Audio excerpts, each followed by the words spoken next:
I'm a first year medical student going to medical school over here in Alabama. Um, this is something that I've been trying to pursue for since I was at Metropolitan, ever since I kind of was small, a young kid. I was in middle school, I think 6th or 7th grade, when my family had to move into Metropolitan Ministries. My dad worked as a kind of like a contractor in his specific field, and he worked internationally. So the job market potentially just wasn't there anymore. And over time, the financial situation deteriorated to the point where, sold the house, had to live kind of more in a hotel, and then eventually kind of went into an unfortunate situation where housing wasn't stable.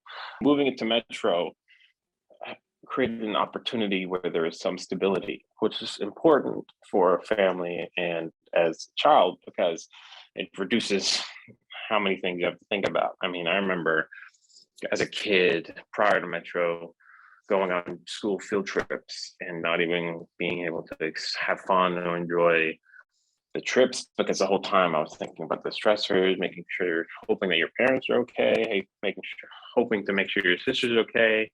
So at that point, man, I got to think I was either 10 or 11 when I moved in. It was stressful, but it obviously was the best solution to move into a homeless shelter.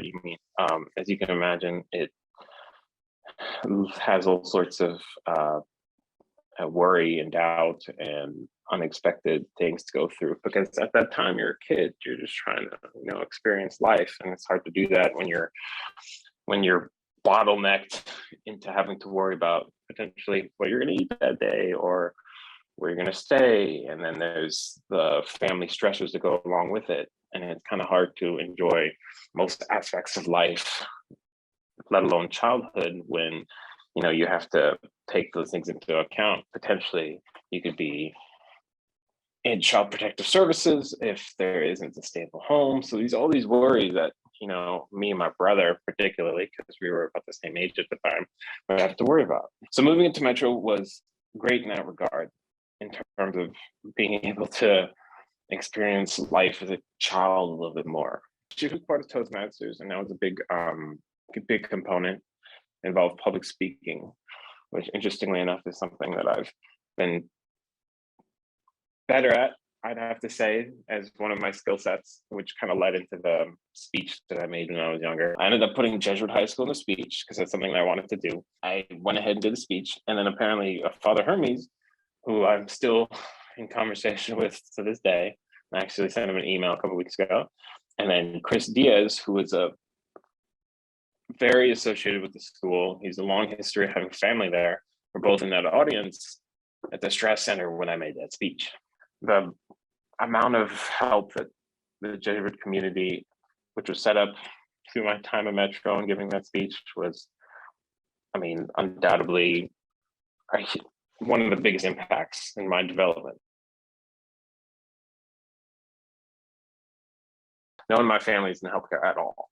So I had to kind of learn my way through it by various research, Google searches, essentially trying to figure out the best route and optimizing my potential to get into medical school. And it was a slow process.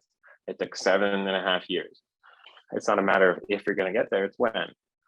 So sometimes it could take a long time, sometimes it could take a short time. It all just starts with a dream. It was my dream. As a kid, all I had was a dream. That was it. I wanted to be a doctor. That might not have happened if I wasn't at Metro. It might not have happened without the donors at the time. It might not have happened without the staff there. I'm grateful beyond belief. So thank you.